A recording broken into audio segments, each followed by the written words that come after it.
এক নাম্বার, কোনো স্বামী তার স্ত্রীকে বিশেষ প্রয়োজন পুরা করার জন্য যদি আহ্বান করে, আর স্ত্রী যদি কোনো কারণ ছাড়া, ওজর ছাড়া তার এই আহ্বানকে প্রত্যাখ্যান করে, তাহলে সকাল পর্যন্ত আল্লাহর ফেরেশতারা এই নারীর প্রতি অভিসম্পাত করতে থাকে, অভিশাপ দিতে থাকে।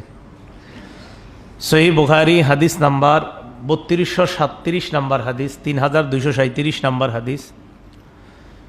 হাদিসের বর্ণনাকারী আবু হুরায়রা রাদিয়াল্লাহু তাআলা আন আবি হুরায়রা রাদিয়াল্লাহু তাআলা আনহু قال قال رسول الله صلى الله عليه وسلم إذا دعا الرجل امرأته إلى فراشه فأبت فبات غضبان عليها।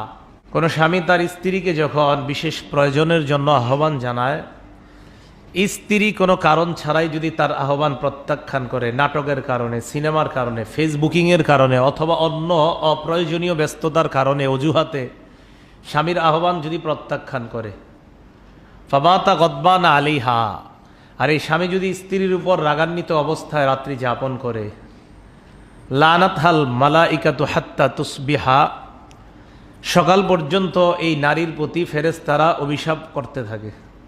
দ্বিতীয়, কোনো নারী তার স্বামীর অনুমতি ছাড়া, স্বামী অসন্তুষ্ট হওয়া সত্ত্বেও অন্য কোথাও যদি রাত্রি যাপন করে, স্বামী চায় না, এরপরেও অন্য কোথাও রাত্রি যাপন করে, আর বর্তমানে তো এটা ফ্যাশনের পর্যায়ে চলে গিয়েছে, এই চাকরির সুবাদে স্ত্রী অন্য কোথাও রাত্রি যাপন করে, কর্মের সুবাদে অন্য কোথাও যায়, যেটা স্বামী অপছন্দ করে, এই অপছন্দ করা সত্ত্বেও যদি তার স্ত্রী অন্য কোথাও রাত্রি যাপন করে, যতক্ষণ পর্যন্ত এই স্ত্রী তার স্বামীর কাছে ফিরে না আসে, ততক্ষণ ফেরেশতারা তার প্রতি অভিশাপ দিতে থাকে। মনে করেন 1 সপ্তাহ আছে দূরে, স্বামী এটা চায় না, 1 সপ্তাহ একদম প্রতিটা মুহূর্তে ফেরেশতারা তার প্রতি অভিশাপ দিতে থাকে। সহিহ বুখারী হাদিস নাম্বার 5194 নাম্বার হাদিস। عن أبي هريرة رضي الله تعالى عنه قال قال رسول الله صلى الله عليه وسلم। আবু হুরায়রা রাদিয়াল্লাহু তাআলা আনহুর বর্ণনা, রাসূল আকরাম সাল্লাল্লাহু আলাইহি সাল্লাম ইরশাদ করেন, ইদা বাতাতিল মারআতু মুহাজিরাতান ফিরাশা যাওজিহা, কোন স্ত্রী তার স্বামীর বিছানা থেকে অন্য কোনো বিছানায় যদি আলাদা হয়ে থাকে, স্বামীর অসন্তুষ্ট হওয়া সত্ত্বেও, লানাতাল মালাইকাতু হাত্তা রুজিআ, এই নারী তার স্বামীর কাছে ফিরে আসার আগ পর্যন্ত ফেরেশতারা অভিশাপ দিতে থাকে। নাউজুবিল্লাহ। এই দুইটা হাদিসকে সামনে রেখে আরেকটা হাদিস আমরা মনে রাখবো, এটা গুরুত্বপূর্ণ হাদিস আরো। মুসলিম শরীফের 1436 নাম্বার হাদিস, আন্তর্জাতিক নাম্বার।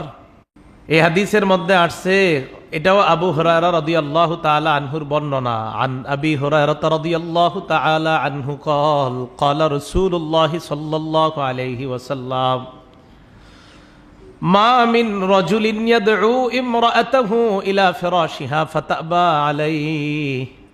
কোন স্বামী তার স্ত্রীকে আহ্বান জানায় বিশেষ প্রয়োজনে, স্ত্রী কোনো কারণ ছাড়া তার আহ্বান যদি প্রত্যাখ্যান করে, ইল্লা কানাল্লাযী ফিস সামাঈ সাখিতান আলাইহা, তাহলে আসমানে যিনি আছেন, আসমান এবং জমিনের যে রব আল্লাহ, আল্লাহ ওই বিবির প্রতি অসন্তুষ্ট থাকে, হাত্তা ইয়ারদা আনহা, যতক্ষণ স্বামী তার স্ত্রীর উপর সন্তুষ্ট না হয়, আল্লাহ ওই নারীর প্রতি সন্তুষ্ট হয় না। একজন স্বামী তার স্ত্রীর উপর অসন্তুষ্ট হয়েছে, এবং এটা শরীয়ত সমর্থন করে এই অসন্তুষ্ট হওয়াটা। একটা হলো আপনার অবৈধ অসন্তুষ্ট, যেমন স্ত্রীকে গুনাহ করতে বলছে কোনো স্বামী, সেই গুনাহের অর্ডার যদি স্ত্রী না মানে, সেক্ষেত্রে স্বামী অসন্তুষ্ট হলো, এটা অসন্তুষ্ট ধর্তব্য হবে না। তো শরী প্রয়োজনে স্বামী স্ত্রীকে ডাকছে, স্ত্রী শোনে নাই, এই স্ত্রীর উপর যদি স্বামী রাগান্বিত হয়, কোনো কারণ ছাড়া স্ত্রী আহ্বান প্রত্যাখ্যান করে, তাহলে যতদিন পর্যন্ত এই স্বামী তার স্ত্রীর উপর সন্তুষ্ট না হবে, তো আল্লাহ তার প্রতি সন্তুষ্ট হবে না। 3 নাম্বার, অভিশপ্ত নারী, যেই নারীরা চুলের খোপা বেঁধে ওটের কুজের মতো এই চুলের খোপা একদিকে ফেলে দেয়, আর অন্য পুরুষদেরকে আকৃষ্ট করে তার এই চুলের খোপার দিকে, এই নারী একজন হলে অভিশপ্ত। গায়ে হলুদের পার্টিতে 1000 হইল অভিশপ্ত, যতজন এই কাজ করবে সব অভিশপ্ত। চুল যারা দেখায় অন্য পুরুষকে, মুসনাদে আহমদ 7083 নম্বর হাদিস। ক্বালা রাসূলুল্লাহ সাল্লাল্লাহু আলাইহি ওয়াসাল্লাম, আল্লাহ নবী বলেন, সায়াকুনু ফি আখিরি উম্মতি রিজাল, শেষ জামানা है আমার উম্মতের মধ্যে এমন কিছু পুরুষ হবে, পুরুষ, প্রথমে পুরুষ, ইয়ারকাবুনা আলা সুরুজিন কাশবাহির রিহাল, ঘরের মধ্যে তারা যেমন আরামে থাকে এইভাবে তারা যানবাহনের মধ্যেও আরামে চলাফেরা করবে। ঘরে এসির মধ্যে থাকে, এখন যানবাহনে এসি আছে না, চলাফেরা করবে। ইয়ানজিলুনা আলা আবওয়াবিল মসজিদ, তারা খুব সুন্দরভাবে মসজিদের দরজার সামনে এসে নামবে, নামাজ পড়বে। তালাশ করে তাদের বিবি, তাদের কন্যাদের সংবাদ দাও, নিসাউহুম আরিয়াত কাসিয়াত, তাদের নারীরা এমন পোশাক পরিধান করে, আরিয়াত, ওই পোশাক পরার পরেও তাদেরকে অর্ধনগ্ন নারী মনে হয়।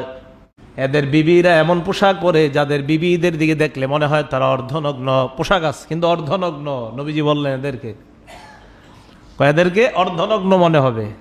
আলা রুউসিহিন্না কাসনিমাতিল বুখতিল ইজাফ, উটের কুজের মতো তাদের চুলের খোপা থাকবে, তাদের চুলগুলা এইভাবে অন্যের সামনে প্রদর্শন করবে। রাসূল আকরাম সাল্লাল্লাহু আলাইহি ওয়াসাল্লাম হাদিসের শেষে বলেন, ইলানুহুন্না, তোমরা এই নারীদেরকে অভিশাপ দাও, ফা ইন্নাহুন্না মালউনাত, কারণ এই নারীরা অভিশপ্ত। আমি নবী বলে গেলাম, নাউজুবিল্লাহ, এরা অভিশপ্ত, এদেরকে তোমরা অভিশাপ দাও, এরা অভিশপ্ত। যে নারী তার চুল অন্যের সামনে প্রদর্শন করে, এই নারীকে রাসূল আকরাম সাল্লাল্লাহু আলাইহি ওয়াসাল্লাম অভিশপ্ত বললেন।